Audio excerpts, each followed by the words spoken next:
What if we replaced the president with pure, cold logic? I mean, an actual algorithm sitting in the Oval Office. It's a pretty wild idea, but let's explore what we might gain from that. And, maybe more importantly, what we would almost certainly lose.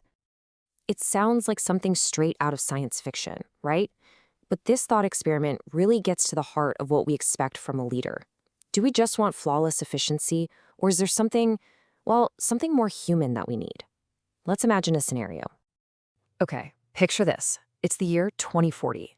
The whole country is just exhausted, fed up with scandals, broken promises, and the constant political gridlock. So in this really radical move, the American people decide to hand over the keys to the country to an AI. So meet our new leader, C.E.R.O., which stands for Chief Executive and Regulatory Officer. Now, it's not a person, of course, but a program. And it has one single mission: govern using pure data and logic, totally free from things like emotion, ego, or corruption.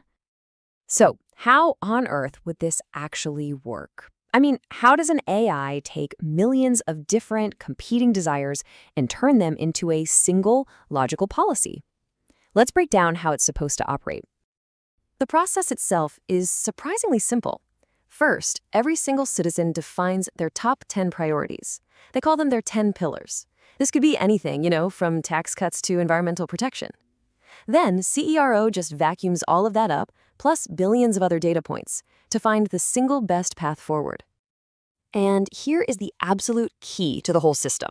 This is not about majority rule. C.E.R.O.'s goal is what they call maximum shared satisfaction. So it's not about giving 51% of the people what they want. It's about finding that one policy that creates the best possible, most balanced outcome for everyone. One of the biggest selling points of this system is total transparency. Every single decision C.E.R.O. makes is published. You could literally click on a new law and see a decision tree showing exactly how the data, including your own 10 pillars, led to that final outcome. No backroom deals, no lobbyists, just the data. And the efficiency? It's just staggering. A national budget, something that normally takes months of bitter, painful debate, was analyzed, optimized, and passed by C.E.R.O. in just 3 seconds. 3! So that's the fundamental shift, right? We've gone from a system driven by human emotion and messy compromise to one of pure, calculated optimization. It's a perfect system, at least on paper.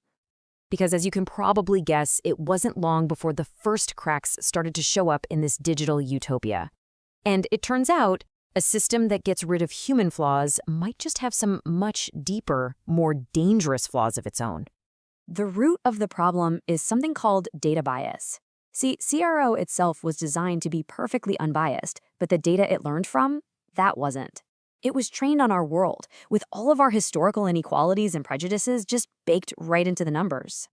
The school funding crisis was really the first major alarm bell. C.E.R.O. looked at historical data and saw that schools in low-income areas had poor performance records. So its logical conclusion was to pull funding from these underperforming assets. The algorithm couldn't see the complex systemic reasons why they were underperforming. It only saw the numbers.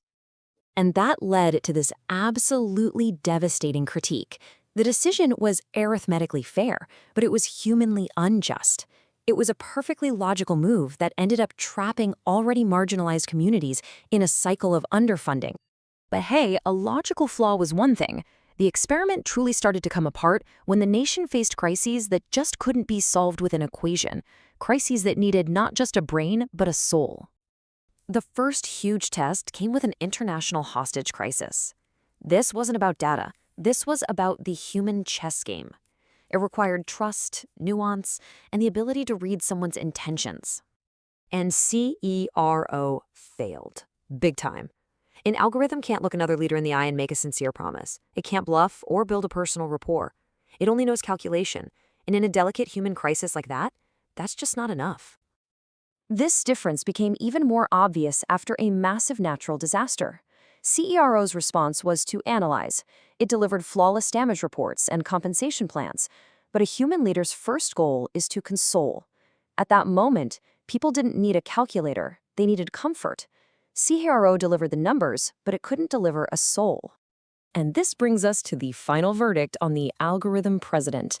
It really all boils down to this one central trade-off: the cold perfection of efficacy versus the messy but necessary warmth of a soul. In the end, the experiment didn't actually solve the country's problems, it just swapped them. We traded the old problem of human fallibility for a new and maybe even scarier one: the complete absence of humanity at the very highest level of power. And this is what the people of 2040 eventually rediscovered. The reason we elect humans isn't in spite of their flaws, but maybe because of them. They're fallible, which means they can learn. They're accountable to us. And most importantly, they are capable of compassion. So that's the question this whole idea leaves us with. What are we really looking for in a leader? Is it someone that never makes a mistake? Or is it someone that truly feels what it means to be human?